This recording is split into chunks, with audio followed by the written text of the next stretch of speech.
this is Seth from Orion Moto, doing a little voiceover on a ride I did the other day with Tyler from Fastback Moto. He's right here on the KTM 300, pretty sweet machine. And then we got Jake riding out front on the Orion RXB 250. We decided to go out and just kind of do a little mock-up of your normal mix-up of guys going out riding. You might have buddies who ride KTMs, Yamahas, Hondas. Serious riders usually aren't out on unknown brand bikes. But here we have Jake just spinning the tires, mastering this little hill climb here. Then we got Tyler and I going nice and clean, no spinning the tire, just chugging up the hill.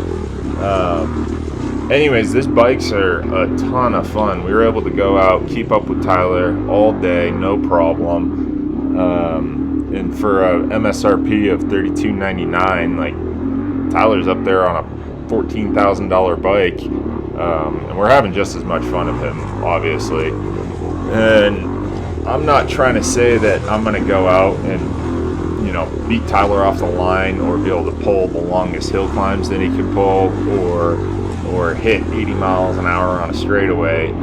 But what I can do is hop on this bike and go ride every single trail that he can do. I can keep up with him, unless we hit, maybe an open desert section where it's flat, straight, not too technical, and he can really take off.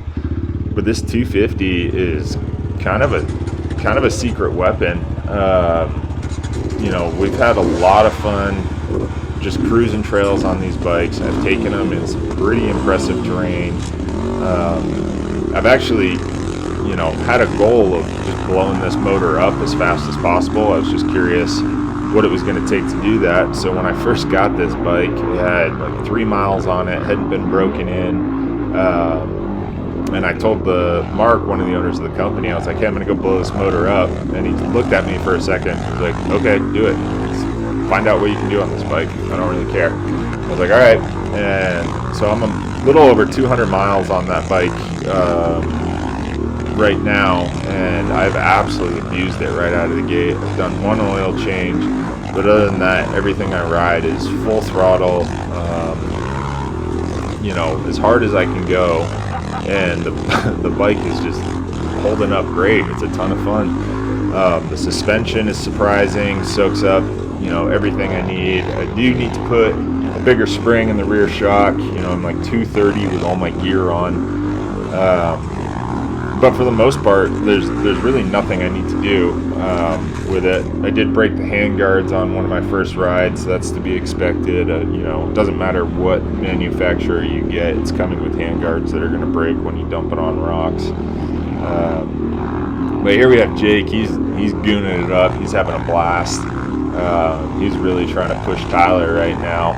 And again, I know that bike, that 300, if you put a professional rider on it, or maybe someone who races Desert Series or whatever, they're going to be able to burn you, regardless of what bike you're on. If you were on a 300 and you're riding with someone who's that much faster than you, you're not going to keep up with them. But if you're riding with just like a group of buddies out having a fun trail ride or whatever, this is actually a really good bike for that sort of thing.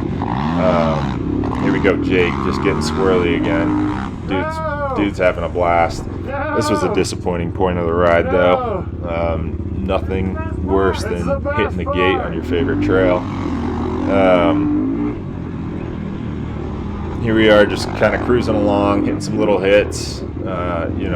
It's perfect bike for just trail riding. Good on Forest Service roads, stuff like that. If you're not really into trail riding.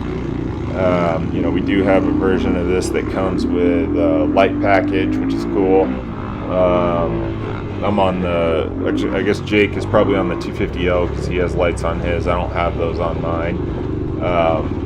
But this is a really fun bike, and especially for the price, you can't go wrong when you're spending $3,200 and you get a reliable bike that can keep up and go wherever everybody else is going. You're really only limited by your skill level, and if you're a new rider, this is the perfect bike to learn on.